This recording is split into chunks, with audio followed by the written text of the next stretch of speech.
All right, we are going to begin our updates with West Asia. Iran says that it has hit at least 4 US-linked targets in the Gulf after US military struck Iranian targets near the Strait of Hormuz for the second straight day. Hostilities have resumed. Reports said that US military launched cruise missiles at 2 railway bridges in northeastern Iran. Iranian state media reported warplanes over Kish Island and explosions in port cities of Bandar Abbas, Konarak and Chabar.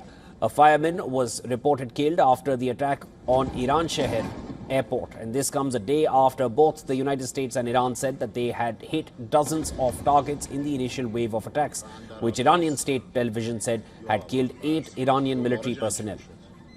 Iran announced a joint missile and drone operation against 4 US bases in Kuwait and Bahrain, claiming that the strikes destroyed infrastructure and important facilities. It also claimed that US targeted railway bridges to overshadow the funeral of the late Iranian Supreme Leader as the bridges sit on routes to Mashhad, where he will be buried later today. Meanwhile, the Kuwait army said that its air defenses are confronting hostile missile and drone attacks, while Bahrain's interior ministry reported air raid sirens sounding in the kingdom. Meanwhile, President Trump told reporters aboard Air Force One that Iranian officials have called and want to make a deal. Earlier in a social media post, Trump had warned that if Tehran struck commercial ships again, the response will get much worse. We just hit them very hard, and I say we hit them 20 to 1. Every time they hit us, we're going to hit them 20. And we did it last night. We did a little something today, but it was really retribution for last night.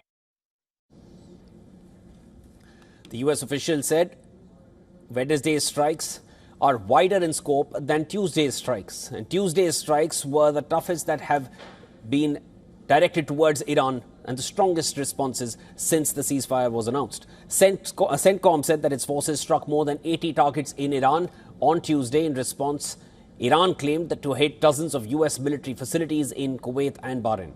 Now, the Strait of Hormuz remains a flashpoint in this conflict.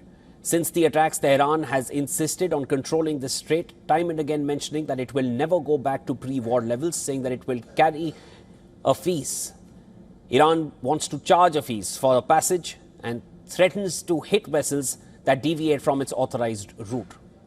Its military struck at least 3 ships in recent days, prompted extensive US strikes against Iranian targets on Tuesday. All 3 vessels recently struck was sailing close to Oman, which had proposed a temporary transit corridor hugging its coastline.